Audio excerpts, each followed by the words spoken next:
तो आज मैं आपको एक अनोखी रहस्यमय कहानी सुनाऊंगा। अगर आप चैनल पर नए हैं तो अभी सब्सक्राइब कर ले तथा कहानी पूरा देखे। अंत में एक अनोखा रहस्य छुपा है। धन्यवाद। तो सुनिए।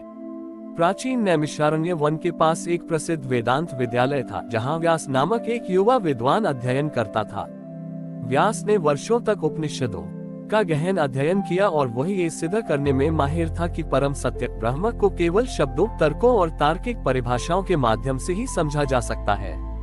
वो उन भक्तों का मजाक उड़ाता था जो कहते थे कि ईश्वर को अनुभव से जाना जाता है, शब्दों से नहीं। व्यास को इस बात का पूरा विश्वास था कि उसने सत्य को परिभाषित कर लिया है।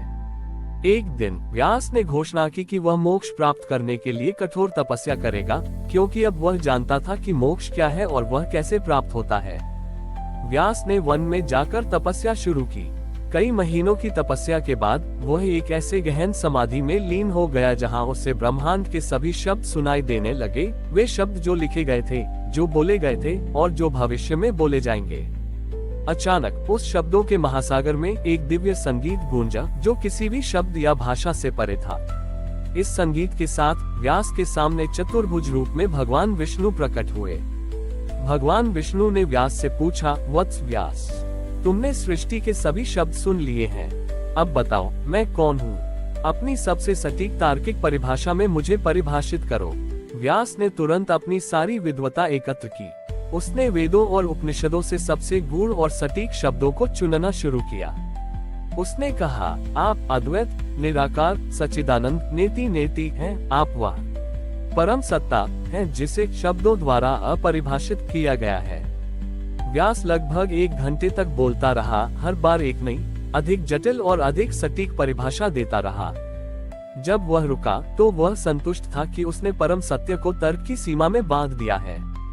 भगवान विष्णु ने धीरे से अपना सिर हिलाया और कहा, तुम्हारी परिभाषाएं सही हैं, व्यास, पर वे केवल सतह को छूती हैं। भगवान ने अपनी एक उंगली उठाए और व्यास को एक दृश्य दिखाया। व्यास ने देखा कि वह स्वयं एक कमल के फूल के पास खड़े हैं।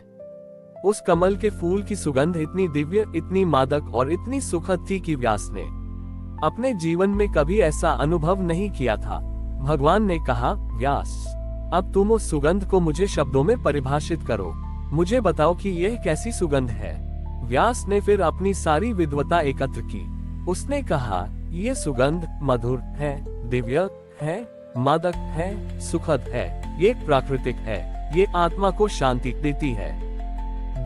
उद्धरण चिन्ह। वह सैकड़ों विशेषणों का उपयोग करता रहा, पर वह जानता था कि वह उस सुगंध के वास्तविक अनुभव को शब्दों में कैद नहीं कर पा रहा है। हर शब्द उस वास्तविक अनुभूति से दूर था। व्यास अंततः रुक गया और लज्जित होकर बोला, प्रभु, मैं हार मानता हूँ। मैं इस सुगंध को अनुभव तो कर सकता हूँ, पर इसे शब्दों में बांध नहीं सकता। मेरे सारे शब्द और तर्क इस साधारण अनुभव के सामने तुच्छ हैं। भगवान विष्णु मुस्कुराए, वत्स, यदि तुम एक कमल की सुगंध को पुनर्तः परिभाषित नहीं कर सकते, तो तुम सृष्टि के आधार और अनंत सत्य को सीमित शब्दों में कैसे बांध सकते हो? मेरे बारे में तुम जो कुछ भी पढ़ते हो वह केवल इशारा है, वह सत्य नहीं है। सत्य तो केवल अनुभव करने से जाना जाता है। भगवान ने निष्कर्ष निकाला, शब्द तुम्हें मेरे द्वार तक लाते हैं, पर मौन और अनुभव ही तुम्हें मेरे भीतर प्रवेश कराते हैं। अपनी विद्वता पर गर्व मत करो, क्योंकि वह केवल एक नाव है और तुम्हें अंततः उस नाव को छोड़कर ज्ञान के सागर में कूदना होगा। व्यास ने अपनी सारी तर्कशक्ति और विद्वता का अहंकार त्याग दिया। उसने उसी क्षण से अनुभव को अपना सच्चा गुरु बनाया। उसने जान लिया कि भगवान विष्णु की सच्ची पूजा ग्रंथों में नहीं, बल्कि प्रत्येक क्षण की शांत अनुभूति और अखंड प्रेम में निहित है। व्यास ने अपनी तार्किक विद्वता का अहंकार त्याग दिया और अनुभव को ही अपना सच्चा मार्गदर्शक बनाया। उसने अपनी तपस्या छोड़ दी और वापस मानव समाज में लौट आया, ये जानने के लिए कि परम सत्य केवल शास्त्रों में नहीं, बल्कि जीवन के अनुभवों में कैसे प्रकट होता है। व्यास ने अब लोगों के साधारण जीवन को एक नई दृष्टि से देखना शुरू किया। वह हर क्रिया में, हर घटना में उस सुगंध की तरह अनकही दिव्यता को खोजने लगा। तारांकन उसने एक माँ को देखा जो अपने बीमार बच्चे को नींद न आने के बावजूद रात भर प्यार से सहला रही थी। व्यास ने महसूस किया कि यह प्रेम की ऐसी अनुभूति है जिसे किसी भी शब्द में परिभाषित नहीं किया जा सकता। तारांकन उसने एक किसान को देखा जो अपनी फसल को अचानक आई बाढ़ में खो चुका था, फिर भी उसने अगले ही दिन आशा के साथ फिर से खेत जोतना शुरू कर दिया।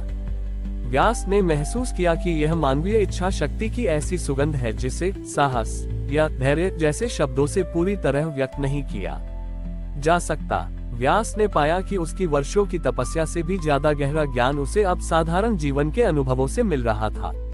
उसका मन अब परिभाषाओं में नहीं उलझता था, बल्कि अभूतपूर्व अनुभवों को शांत भाव से स्वीकार करने लगा था। कुछ समय बाद व्यास उसी वेदांत विद्यालय में लौटा जहां वह पढ़ा करता था। वहां के शिष्यों ने उससे पूछा, गुरुदेव, आप तो परम सत्य को खोजने गए थे, आपने क्या पाया? कृपया हमें शब्दों में समझाएं कि ब्रह्म क्या है। उद्धरण चिन्ह। व्यास जानता था कि अगर उसने वही गूढ़ परिभाषाएं दी जो उसने पहले रटी थीं, तो शिष्य उसे समझ तो लेंगे पर अनुभव नहीं कर पाएंगे। व्यास ने एक अनोखी युक्ति अपनाई। उसने शिष्यों को 1 घंटे तक कमल के फूल की सुगंध पर मौन ध्यान करने को कहा। जब वे ध्यान से लौटे तो उसने पूछा, तुमने क्या अनुभव किया? इसे शब्दों में व्यक्त करो। शिष्य वही करने लगे जो व्यास पहले करता था। वे मीठा, शांतिकारक, दिव्य जैसे शब्दों का उपयोग कर रहे थे, पर वे जानते थे कि शब्द अनुभव के सामने फीके हैं। तब व्यास मुस्कुराया और कहा, ब्रह्म केवल आनंद शब्द नहीं है, यह उस सुगंध का अनुभव है। जब तुम्हारे सारे शब्द विफल हो जाते हैं और तुम केवल अखंड असीम अनुभूति में लीन हो जाते हो, वही परम सत्य है। व्यास ने अपने ज्ञान और अनुभव का विलय कर दिया।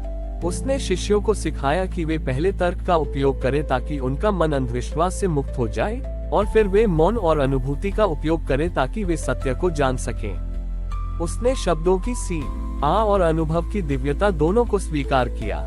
इस प्रकार व्यास एक ऐसा गुरु बन गया जिसने ये सिद्ध किया कि सच्चा ज्ञान किसी भी विरोधाभास में नहीं फंसता।